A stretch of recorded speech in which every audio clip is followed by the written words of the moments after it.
আসসালামু আলাইকুম, welcome to my channel Parvez kitchen. Parvez কিচেনে আপনাদেরকে অনেক অনেক অভিনন্দন। কাছে দূরে যে যেখান থেকে আমার ভিডিও দেখছেন, আশা করি আপনারা সবাই ভালো আছেন। আলহামদুলিল্লাহ, আমিও ভালো আছি। আজকে আমি চিকেন ডাল তড়কা রেসিপি আপনাদের সঙ্গে শেয়ার করব। আপনারা তো অনেকেই অনেকভাবে ডাল তড়কা তৈরি করে খেয়েছেন, একবার হলেও কিন্তু আমার মতো এইভাবে বাড়িতে তৈরি করে নেবেন। আমি আপনাদেরকে সহজভাবে স্টেপ বাই স্টেপ দেখানোর চেষ্টা করেছি, যাতে আপনারা সহজভাবে বুঝে নিতে পারেন এবং এইভাবে তৈরি করে নিতে পারেন। তাহলে বন্ধুরা, চলুন কিভাবে আজকে আমি চিকেন ডাল তড়কা রেসিপি তৈরি করি সেটাই শেয়ার করব। চিকেন ডাল তড়কা রেসিপি তৈরি করার জন্যে এখানে আমি নিয়ে নিয়েছি সবুজ মুগ ডাল। এটাকে আমি 4 ঘন্টা ভিজিয়ে রেখে দিয়েছিলাম, তারপরে পরিষ্কার করে ধুয়ে আমি ছেঁকে নিয়েছি। এখন এটাকে লবণ আর হলুদ দিয়ে আমি সেদ্ধ করে নেব।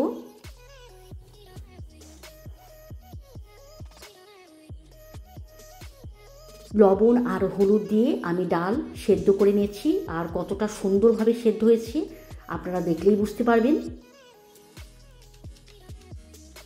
এখন একটা হাতা দিয়ে আমি ডালগুলোকে ম্যাশ করে নেব।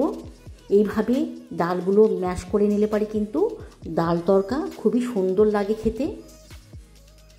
তো আপনারাও যখন ডাল তড়কা তৈরি করবেন, অবশ্যই এইভাবে ম্যাশ করেই ডাল তড়কা তৈরি করবেন।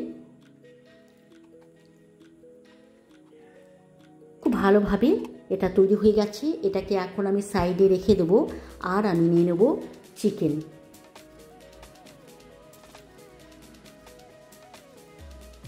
চিকেনগুলোকে আমি ছোট্ট ছোট্ট করে কেটে নিয়েছি, ঠিক এইভাবে যেভাবে আপনারা দেখতে পাচ্ছেন। এটাকে সাইডে রেখে দেবো আর মশলা তৈরি করে নেব। তার জন্যে দিয়ে দিলাম 2টো পেঁয়াজ, কিছুটা আদা, রসুন, আর আমি দিয়ে দেবো একটা টমেটো। সামান্য পরিমাণে এখানে আমি পানি দিয়ে মশলাটাকে আমি পেস্ট করে নেব। খুব ভালোভাবে মশলাটা পেস্ট হয়ে গেছে। এখন আমি কড়াই বসিয়ে দিয়েছি। এখানে আমি দিয়ে দেবো সরিষার তেল। তেল গরম হয়ে গেলে ফোড়ন দিয়ে দেবো। তার জন্যে আমি নিয়ে নিয়েছি 3টে শুকনো লঙ্কা। লঙ্কাগুলো আমি এখানে দিয়ে দেবো এবং হালকা করে আমি এটাকে ভেজে নেব। হালকা করে ভেজে নেওয়ার পর যে মশলাটা আমি তৈরি করে রেখেছিলাম সেটা এখানে দিয়ে দেবো এবং ওই মশলার বাটিতেই নিয়ে নেবো সামান্য পরিমাণে পানি। পানিটা এখানে আমি দিয়ে দেবো এবং 1 মিনিট আমি এটাকে নাড়াচাড়া করে নেব।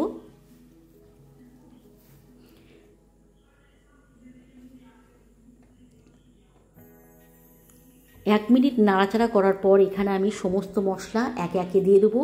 স্বাদ অনুযায়ী লবণ, হলুদের গুঁড়ো, লঙ্কার গুঁড়ো, জিরের গুঁড়ো, মিট মশলা, আর দিয়ে দেবো ধনে পাউডার। সমস্ত মশলা এখানে দিয়ে দিয়েছি। এখন আমি আবারও সমস্ত মশলা 1 মিনিট এইভাবে আমি নাড়াচাড়া করে নেব।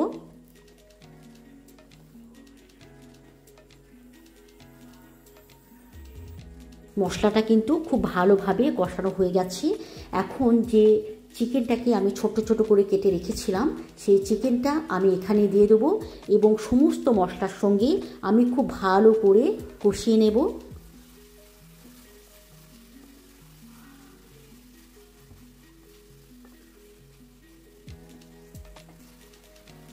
খুব ভালো করে কষানো হয়ে গেছে। এখন আমি ঢাকনা ঢেকে দেব এবং একদম লো ফ্লেমে 3 থেকে 4 মিনিট এটাকে আমি রান্না করে নেব। মাঝে মধ্যে আমি একবার করে নাড়িয়ে দেব।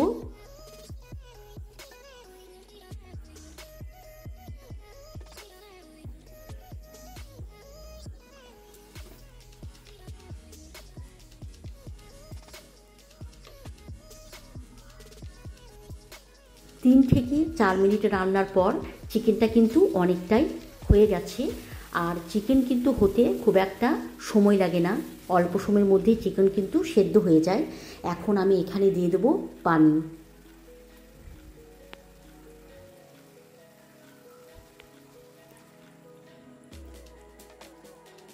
পানি দিয়ে দেওয়ার পর আমি আবারও একবার নাড়াচাড়া করে নেব এবং একদম হাই ফ্লেমে ঢাকনা দিয়ে ঢেকে আমি আবারও 2 থেকে 3 মিনিট চিকেনটাকে রান্না করে নেব।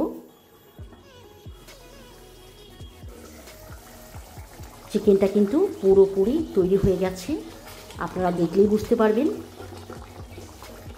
এখন আমি যে ডালটাকে সেদ্ধ করে আমি ম্যাশ করে রেখেছিলাম সেই ডালগুলো আমি এখানে দিয়ে দেবো।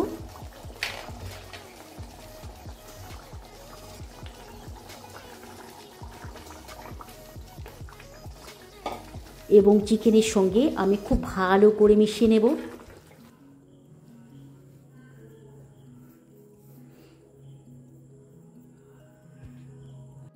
এই ডাল তরকা রুমালি রুটি আর নানের সঙ্গে খেতে কিন্তু খুবই ভালো লাগবে। অবশ্য আপনারা চাইলে পারে কিন্তু রুটি বা পরোটার সঙ্গেও কিন্তু খেতে পারেন। খুব ভালো করে আমি চিকেনের সঙ্গে মিশিয়ে নিয়েছি। এখন আমি কিছুটা ধনেপাতা ছোট্ট ছোট্ট করে কেটে রেখেছিলাম, সেটা আমি এখানে দিয়ে দেবো।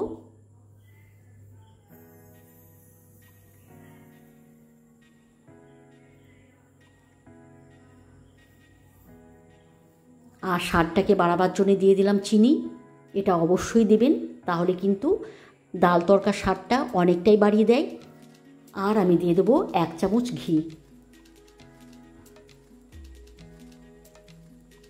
এখন আমি আবারও একবার নাড়িয়ে নেব।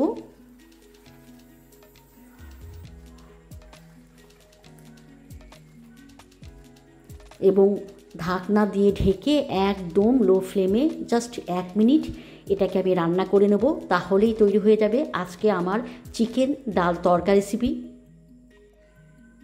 দেখুন কতটা সুন্দর লাগছে, কতটা লোভনীয় লাগছে। তাহলে বন্ধুরা আপনারা এইভাবে একবার হলেও পারে কিন্তু বাড়িতে অবশ্যই তৈরি করবেন। আর কেমন হয়েছে আমাকে কমেন্ট করতে ভুলবেন না কিন্তু। আপনাদেরকে আমি সার্ভ করে দেখাচ্ছি। তাহলে বন্ধুরা আজকে আমার রেসিপি আপনাদেরকে কেমন লাগলো, আশা করি ভালো লেগেছে। যদি ভালো লাগে লাইক কমেন্ট অবশ্যই করবেন। আজকের মতো আসি, আবার অন্য কোনো দিন অন্য কোনো রেসিপির সঙ্গে আপনাদের সঙ্গে সাক্ষাৎ হবে। খোদা হাফেজ।